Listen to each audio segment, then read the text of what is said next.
Hi viewers, welcome back. This is Serpentstare, and this is MTG 2014. That's Magic the Gathering, Magic 2014. Our next lesson is on enchantments.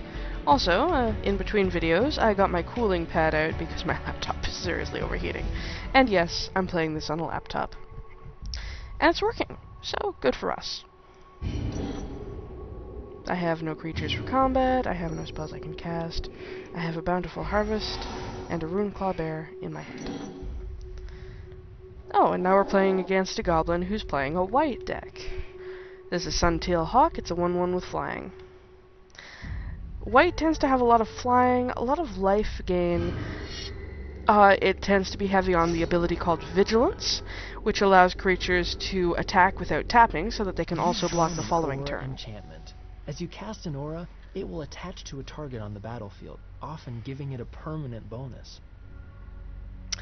Thank you. White creatures also tend to give one another bonuses quite often. They like banding together to make each other stronger. It's a very white thing. And, you know, white is supposed to support the ideals of working together and loyalty and goodness and all sorts of things like that. I have drawn an aura, apparently. Here it is. Oakenform. Enchanted creature gets +3/+3. And that's not until end of turn. That's for as long as the enchantment is on that creature. Auras only last as long as whatever it is they're enchanting, but they tend to make them a lot stronger. On the other hand, there are also enchantments that can target your enemies' things and make them weaker. When the beast cloaks itself in the mighty oak, what good is a bow? When the oak wraps itself around the snarling beast, what good is a hatchet? Dionys, Elvish Archdruid. But I have nothing to cast that on yet, so let's just play a forest and a Runeclaw Bear. And that's going to be our first turn.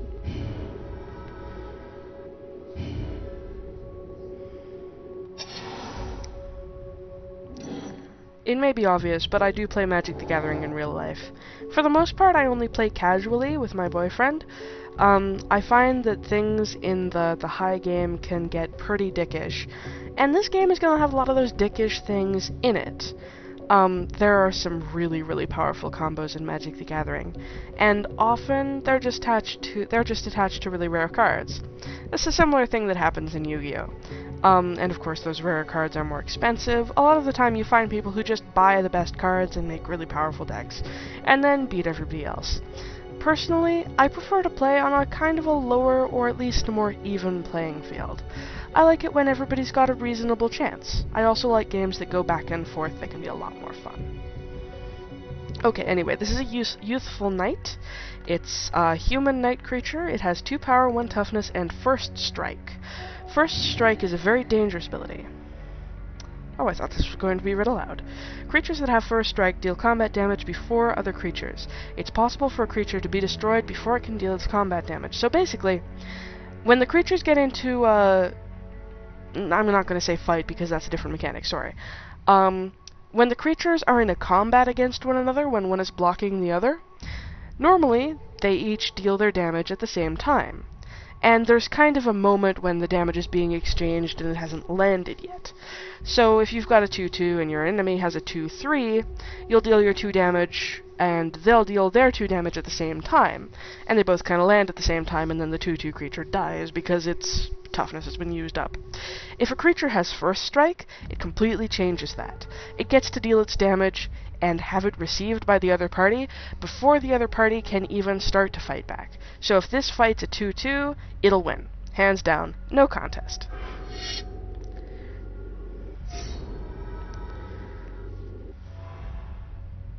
And that's whether it's attacking or blocking, too.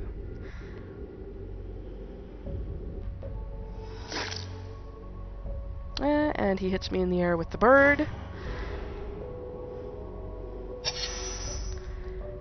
I will play a forest, and now I have enough mana to play Oakenform, which will make my bear stronger, and then it'll be able to withstand the attack of the first strike. Or it can attack and the first strike blocks it, and even though it gets blocked by the first strike, it will still win because it has more than 2 toughness, and I just gave up my attack phase. Not paying enough attention. Glorious Anthem. Creatures you control get +1/+1. That's a very, very, very white spell. And yeah, white does have angels in it, just like red and black sometimes Not all have demons in them. enchantments are auras. Some sit on the battlefield and permanently change the way the game is played. Glorious Anthem will make all your opponent's creatures bigger. So now his creatures are more powerful. Good for me. I'm not gonna forget to attack this time. Oh well. At least Oaken form lasts for more than one turn, so it's not as though I completely wasted it. Like I would have done if it was a one-turn buff. Oh yeah, it's a spider. Giant spider is a 2/4 with reach. It has a quickness about it that seems unnatural for its large size, yet its hunger is about right. Andril, Colonian Naturalist. Bountiful Harvest. I'll play a forest. And I'm actually not going to play the spider this time, as useful as it would be, because I remember this fight from last time I played it. And I played the spider, and the goblin's next move wiped all creatures from the battlefield on both sides. I'm gonna see if he does that again anyway, and then I can have my spider just, you know, after the field gets wiped. Well, it didn't block me. Continue. Actually, I'm gonna stop the timer here, and use that special ability to stop time so that I can end this video. Come back next time for more.